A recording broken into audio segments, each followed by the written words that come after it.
All right, let's look at other stories as the People's Democratic Party National Working Committee has suspended its National Vice Chairman, South-South Dan Obi, for his alleged involvement in sabotaging the party's efforts in Edo State. The PDP Edo State chapter has been dealing with internal conflicts since the governorship primary election on February 22nd, 2024, which resulted in Asue Ighodalo becoming the governorship candidate. Dissatisfied party members have, as a result, taken the party to court. Justice Inyang Ekwo had last week invalidated the primary in a judgment which contested the exclusion of 378 delegates. Now, in a statement released on Wednesday by its National Publicity Secretary, that's Debo Olugunagba, the PDP explained that Obi's actions and comments regarding the Edo State governorship primary election are not in line with the party's constitution. For a clearer perspective on this development, we now turn to the Deputy Chairman, Edo State PDP, Harrison Omagban.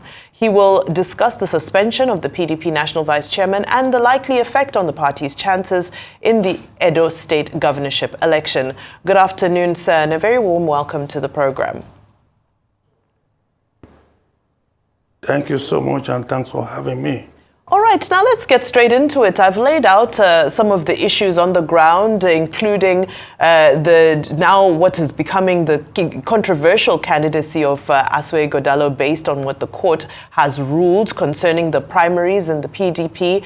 Now the suspension of the vice chairman, but all of this points towards disunity and a state of confusion within the Edo State chapter of the PDP. What is really going on within your party? Well, I would like to correct an impression that the emergence of Barrister Asue Ighodalo is a cause of the crisis that has rocked PDP in Edo State. Certainly it's not. This state has been ruled in crisis for a very long time now. As a matter of fact, that was shortly after the governor emerged in 2020. And you will recall that there was this situation of having the governor's group and the legacy. I, as the deputy chairman of the party, actually I was on the part of legacy, and I was proclaimed then the chairman of PDP legacy in Edo State. But as time goes by, particularly after the emergence of Asue Ighodalo, and for some of us, we also felt that it is incumbent on us to ensure that it's incumbent on us to ensure that our party wins the forthcoming election. We advise our followers and our people in the legacy group that we have reached a brick wall, and there was a need for us to have a rethink and get back to our party so I can work for the party's victory in the forthcoming election. But to some of them, they felt otherwise. And for those who agree with our position, we now reconcile with our party, and that's why we are now working for Asue Ighodalo to win. And as a matter of fact, I don't think the emergence of Asue Ighodalo should be at any point in time be ascribed as the root cause of the crisis of the party in Edo State. Obviously, for those who contested with him, that fate should change, they by rights have their rights to dispute the result. That is politics for you. But again, the voice of the people is the voice of God. The people in the party, via the delegate election, decided that Asue Ighodalo is the flag bearer of the party. We certainly hear you on that. Can you tell us more and go into specifics about measures being taken by the party to prevent this internal conflict from alienating voters in Edo State? You see, I don't think that anybody can actually come up to ascertain that some delegates were shortchanged from voting in the Congress. Like I said in a previous interview with other news media, that there are processes for this exercise. Number one, for there to be delegates, there had to be a delegate election to pick delegates. And this election was a duly conducted one, conducted by the national body of the party. And it was supervised by the national body of the party, and delegates emerged. And those delegates were the ones that went to Ogbe Stadium to pick Asue Ighodalo. And those delegates that also participated in that exercise were supervised by the national officers of the party and people that were appointed by the national body to supervise of that exercise. Okay, but I'd just like to clarify something. Does the PDP actually have a candidate at the moment? Because, we're standing on the court's ruling, which is that... Yes, based on the court ruling, of course, appeals will be made and so forth. But, I mean, can we confidently say that there's a candidate at the moment? As a matter of fact, there is a candidate.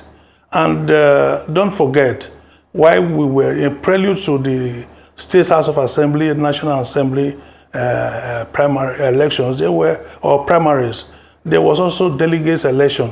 And as at that time, I was the chairman of legacy body of the party. We felt disenfranchised from the exercise. We choose to go to court. And we got judgment from this particular judge, Judge Sepu, that the party did not do its job, diligence, responsibility. But after that, the governor side appealed the judgment, and the Court of Appeal gave judgment to them. And then we went as far as the Supreme Court. And the Supreme Court ruled that it was not justiciable for delegates to challenge the situation of election in the court, because they are not parties to the election proper. So, and as that in that exercise, it was Philip Shuaibu who was representing the governor's group in the court, up to the Supreme Court. So he knew what happened then. So coming out for delegates to go to court, I think the Supreme Court, as far as I'm concerned, will not overrule itself. So yes, if we can appeal, but again, what is there to appeal? When, in essence, the court did not rule that Asue Ighodalo has been disqualified. It only said that those delegates were disenfranchised, that they should have been allowed to vote in the Congress. But again, you cannot eat your cake and have it. It is a belated judgment, and the exercise has since been concluded at Ogbe Stadium. So coming up to give that judgment, you cannot turn back the hand of the clock. It's impossible. You know that. Great. Now, as we round up with you, how do you think this suspension might affect the South-South zone representation within the PDP's national leadership? Danobi has been a great friend of ours, and with all apologies to him and to our common friend, I think he himself should have been expecting this, because the question is, was he actually working towards the success of the party? Is the one to answer that issue? He had an answer to that. And we would not want to sit down here and deceive ourselves and make ourselves, shortchange ourselves and make ourselves a handicap. I think the national body took a decision for the best interest of the party, and it is now for the rest of us to work seriously towards the victory of the party at the polls. All right, and as we conclude, will Minister of FCT still be on that committee for this election? Come again. All right, don't worry about it. We're actually out of time. I wanted to find out whether Minister Nyesom Wike will continue with his position on the electoral committee for Edo State PDP. Edo State is not a River State, and yes, he's a minister for FCT.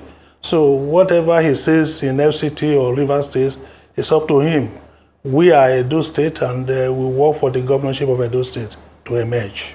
All right, Deputy Chairman, Edo State PDP, Mr. Harrison Omagban, thank you so much for joining us and for your insight here on Newsday.